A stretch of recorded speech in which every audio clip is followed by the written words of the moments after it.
ko na. Sinabi ko matulog ka na, di ba? Ikaw talaga. Matulog ka na dyan.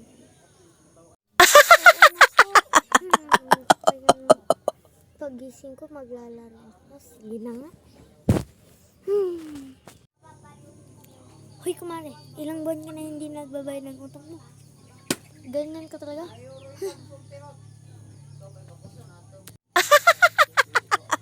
At least, ikaw, hindi nakariban. Share.